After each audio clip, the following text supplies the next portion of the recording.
The story of Kung and Montri. The story you're about to hear is true, and it happened right here in Thailand. Kung is the only daughter among 4 siblings.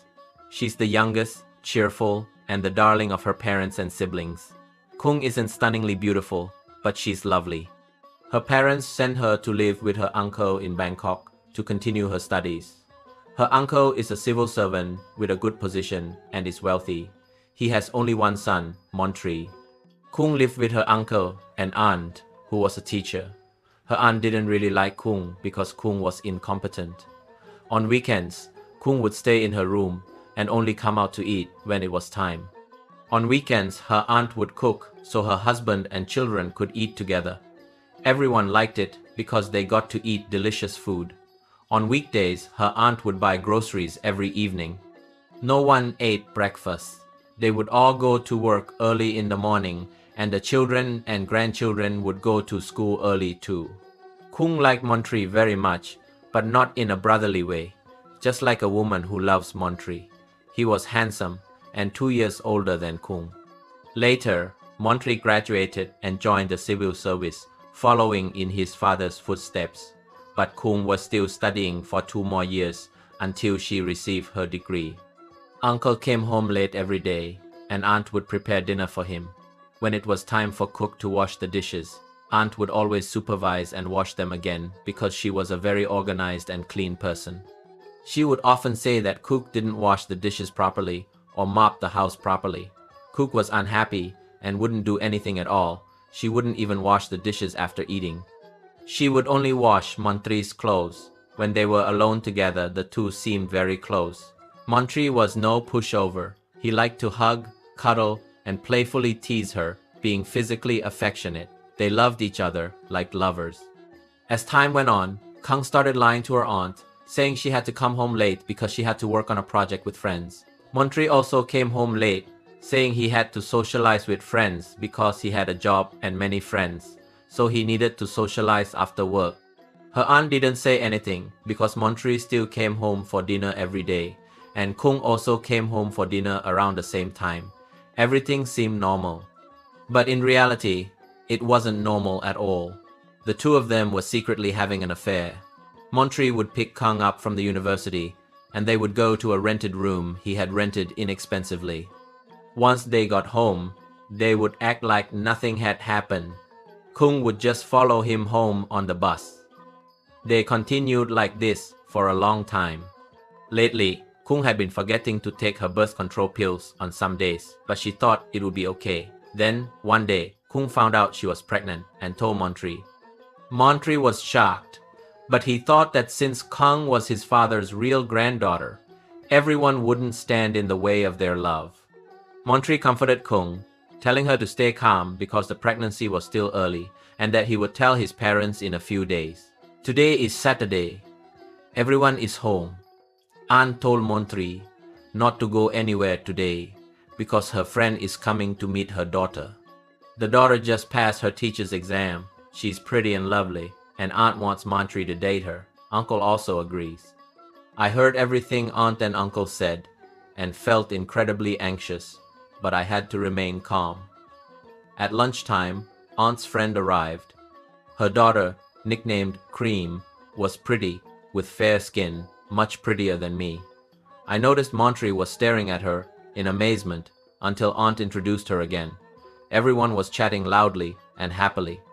Only I bowed respectfully to Aunt's friend and her daughter, who were older than me, and then I ate quietly. No one paid any attention to me, but Montri found it very difficult to eat his rice. After they finished eating, Auntie told Montri to take Cream for a walk around the house. Kung said she wanted to go too, but Auntie yelled at her, telling her not to go and to go back to her room. Kung reluctantly kept quiet. Cream walked around looking at the birds. Uncle kept the flowers and trees, and then sat on the swing in front of the house with Montri. They talked intimately, as if they had known each other for a long time. Kung secretly watched from the window, wanting to go out and drag Cream away.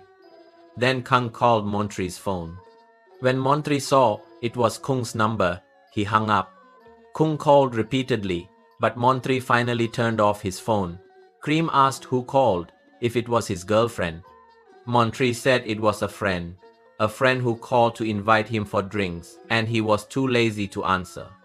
After everyone had left, Montri called Kung and asked why she was so rude, constantly blaming and criticizing him.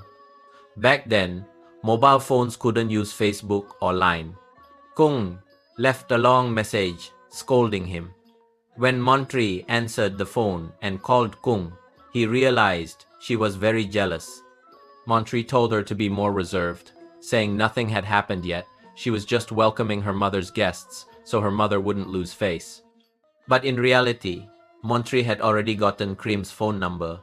Before bed, Montri and Kung would talk quietly on the phone in their room every night.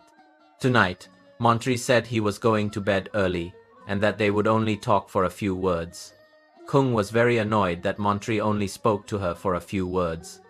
After a while, Kung tried calling again, but the line was busy.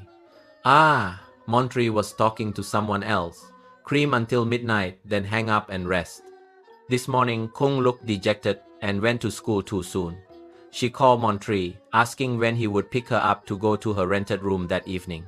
Montri said he was socializing with friends and would pick her up another day, telling her to go home first. Kung was heartbroken, but she thought that since she was pregnant, her uncle and aunt would have to accept her.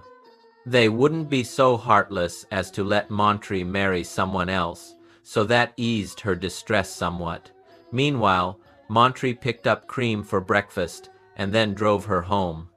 The two had become close easily because they knew their families approved of their relationship. Lately, Montri had been talking to Kung less often before bed, saying he was sleepy, but when Kung called again, he knew the line was busy. For several days, Montri didn't come to pick up Kung. In the evenings, Montri didn't come home for dinner either. This had been going on for several days, but Auntie didn't complain.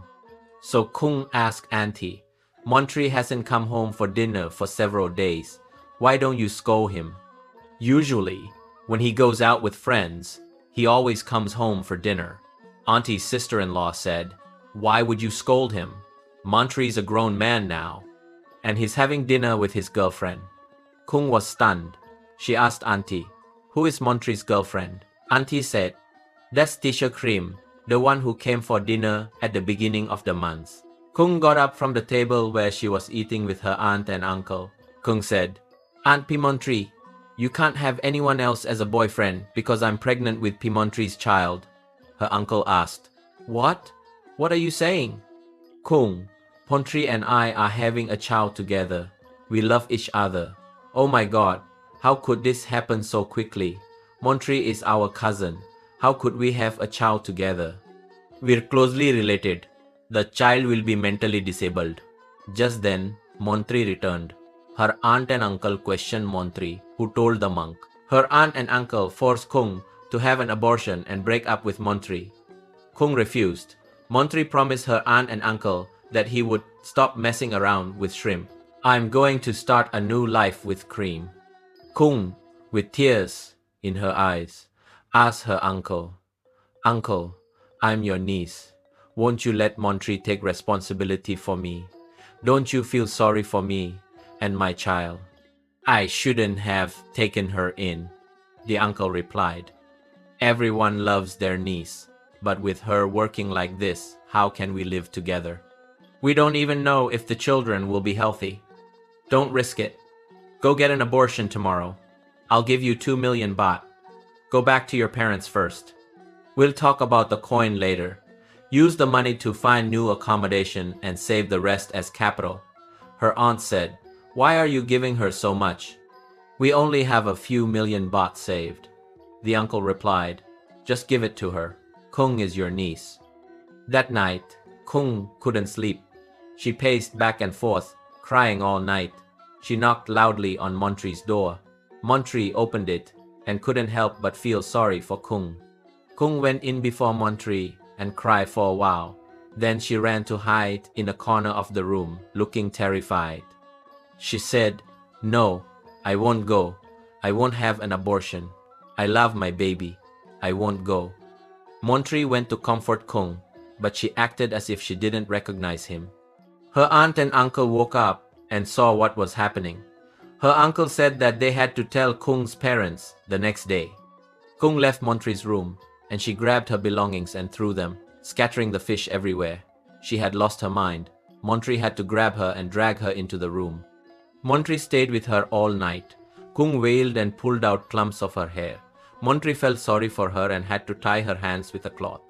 The next morning, Uncle drove to tell Cook's family the news.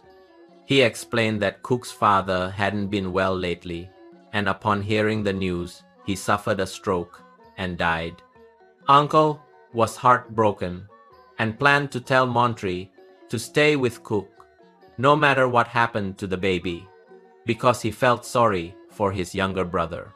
However, he ended up having to attend his brother's funeral. Cook's mother was also devastated by these two tragic events. They were unaware that Cook had lost her sanity. Uncle thought Cook was just grieving and tried to reassure her that he and her aunt wouldn't take Montri away from her and that she should go home for her father's funeral. But Cook remained unresponsive until Montri had to call an ambulance. Crazy, come and take him for treatment. Uncle went to help with Cook's father's funeral and said that Cook wasn't feeling well and was in the hospital, so she hadn't come to the funeral yet. Uncle secretly talked to Cook's older brother about what happened. The older brother and sister-in-law drove to see Cook at the hospital. They saw that Cook was much calmer, but she couldn't recognize anyone. The older brother decided to have an abortion, and the sister-in-law took care of Cook. Cook didn't resist. She was just dazed. After the abortion, Montri and Cook's brother took Cook to the funeral. On the day of the cremation, Cook sat motionless. Everyone at the funeral thought she was grieving over her father's death. Even her mother didn't know that Cook was insane. Montri helped Cook place the sandalwood flowers for her father after the ceremony. Mom then realized that Cook, who was mentally ill, needed continued treatment. My uncle gave 2 million baht to my mother to use for taking care of me. My mother accepted it with tears in her eyes. My older brother's eyes widened. Back then, 2 million baht was a lot of money because my family wasn't wealthy. My father worked for the train, and my older brothers didn't have much education because we didn't have enough money to support them. Even with government welfare, my brothers weren't very bright, so some drove trucks, some were vendors, and one was a hospital orderly at a nearby hospital. I was a bright child and the hope of my parents. But when this tragedy happened, my father died, and I was left heartbroken, like a living dead person. My mother was also devastated. Currently, the 2 million baht is gone because the siblings asked for it to use as capital, leaving only a little for their mother. Many years have passed, and now only their mother's elderly allowance buys rice to survive. Some of the brothers who took the money have died in accidents. The eldest is paralyzed, and the third drowned after trying to electrocute fish on a holiday, slipping and falling into an electric shock. At Cook's house, there's no one to rely on.